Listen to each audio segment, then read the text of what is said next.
Previously, the European scientists believed that the Earth was the center of the solar system, and the universe with all the planets as well as the moon and the sun revolved around it. This was known as geocentrism.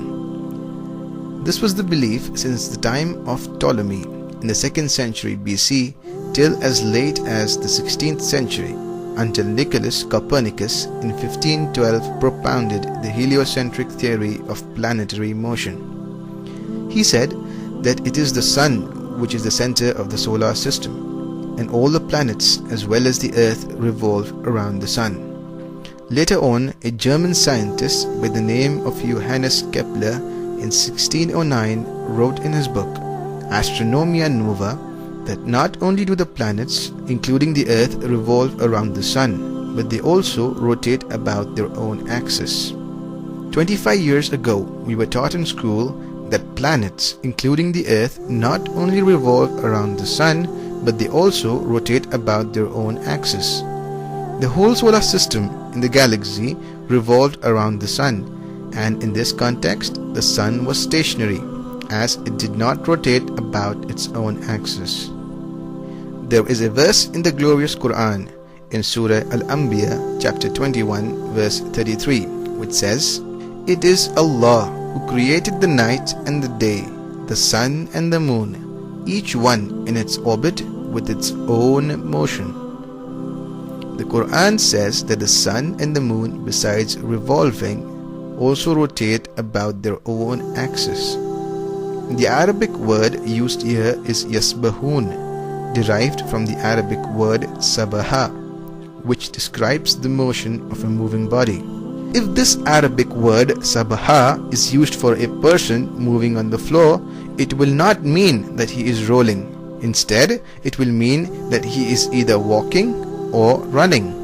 If the same Arabic word is used for a person in water, it will not mean that he is floating. Instead, it will mean that he is swimming. Similarly, when Allah subhanahu wa ta'ala uses this word for a celestial body, it does not mean that the body is flying in air. It means that it is moving with its own rotation about its own axis. So the Quran says that the sun and the moon, besides revolving, also rotate about their own axis. Today, science has also discovered this fact. On observing the sun, we find that there are spots on the sun called as black spots. From the motion of these spots, we realize that it takes about 25 days for the spots to complete one rotation, indicating that the sun has a rotation period of 25 days. Imagine, in the schools we were taught that the sun was stationary and it did not rotate, but this fact was mentioned in the Quran 1400 years ago. Alhamdulillah, nowadays most of the schools have incorporated the scientific fact that the sun also rotates.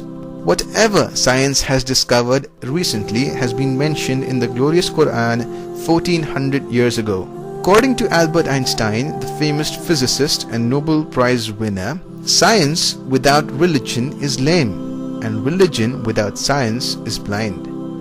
Let me remind you that the Quran is not a book of science, S-C-I-E-N-C-E, but it is a book of signs, S-I-G-N-S. It is a book of ayats, and there are more than 6,000 ayats, 6,000 signs in this glorious Quran, out of which more than 1,000 speak about science.